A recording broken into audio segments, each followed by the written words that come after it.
بسم اللہ الرحمن الرحیم۔ السلام علیکم ورحمۃ اللہ وبرکاتہ۔ ناظرین گرامی، ایک نئے ٹاپک کے ساتھ آپ کے سامنے حاضر ہوئے ہیں اور ہم اس چیز کو آج واضح کریں گے کہ انسان جو کچھ کماتا ہے، خواہ اس کی جو حلال کمائی ہے یا حرام کمائی ہے یا جن جن سورسز سے وہ کما کر لاتا ہے،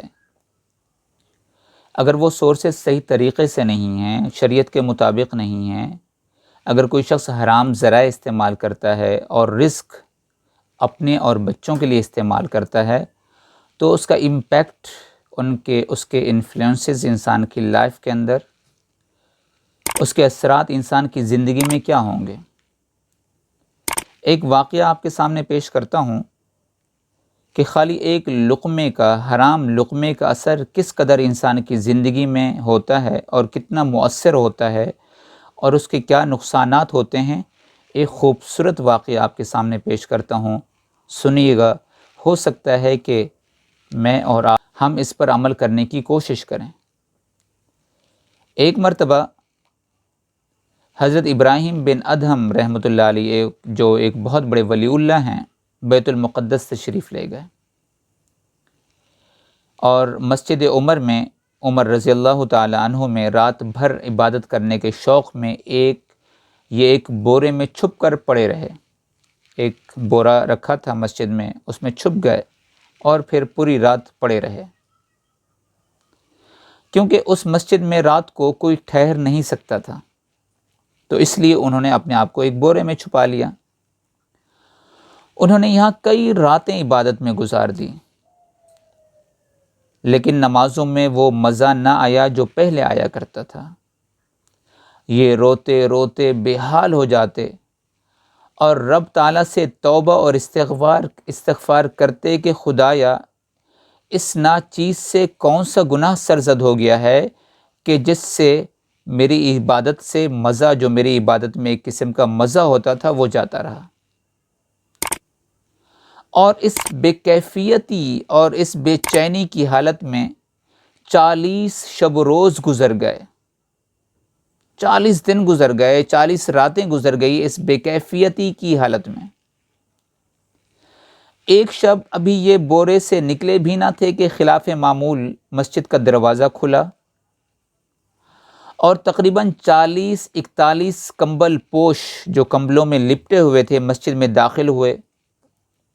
ان میں ایک امام بنا اور بقیہ مقتدی بن گئے۔ انہوں نے نماز پڑھی، اس کے بعد جو امام تھا وہ محراب کی طرف پشت کر کے بیٹھ گیا اور مقتدی حضرات اس کے سامنے بیٹھ گئے۔ ان میں سے ایک شخص نے محسوس کیا اور کہنے لگا کہ ایسا لگتا ہے کہ ہمارے علاوہ بھی یہاں کوئی موجود ہے۔ امام نے مسکراتے ہوئے کہا، ہاں، یہاں ابراہیم بن ادہم موجود ہے اور 40 دن بے کیفیتی اور بے چینی کی عبادت میں گزار چکا ہے یہاں پر۔ یہ سن کر حضرت ابراہیم بن ادہم رحمۃ اللہ علیہ بورے سے نکل کر اس بزرگ کے روبرو کھڑے ہو گئے اور لجاجت سے دریافت کیا، بڑی بے چینی سے دریافت کیا، حضرت، میں آپ سے متعارف تو نہیں ہوں، لیکن یہ ضرور جان گیا ہوں کہ آپ روشن ضمیر ہیں، کیونکہ آپ نے میری عبادت اور اس کی جو بے چینی کی جو وجوہات تھی، جو بے کیفیتی تھی، جو آپ نے ارشاد فرمائی ہے، وہ بالکل درست ہے۔ خدا کے لیے اب یہ بھی بتا دیں کہ ایسا کیوں ہے؟ بزرگ نے جواب دیا، بیت المقدس آنے سے پہلے آپ نے بصرہ میں ایک پھل فروش سے پھل خریدے تھے۔ تمہارے پھلوں میں غلطی سے ایک پھل ایسا بھی شامل ہو گیا تھا جو کہ تول کے علاوہ تھا، اور تم نے اپنے خریدے ہوئے پھلوں کے ساتھ ایک اضافی پھل بھی کھا لیا تھا،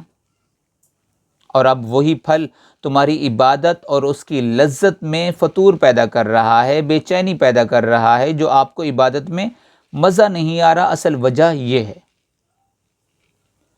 حضرت ابراہیم بن ادہم رحمۃ اللہ علیہ نے صبح ہوتے ہی بیت المقدس چھوڑ دیا اور بصرہ روانہ ہو گئے۔ وہاں پہنچ کر پھل فروش سے ملے اور اصل واقعہ بیان کیا اور کہنے لگے،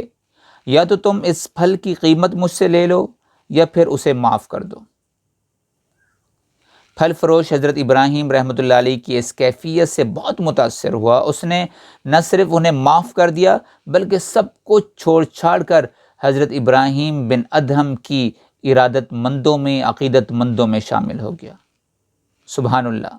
یہ دیکھیے کتنا خوبصورت واقعہ ہے کہ ایک لقمے نے کتنا بے چین کر دیا، ساری عبادت ہی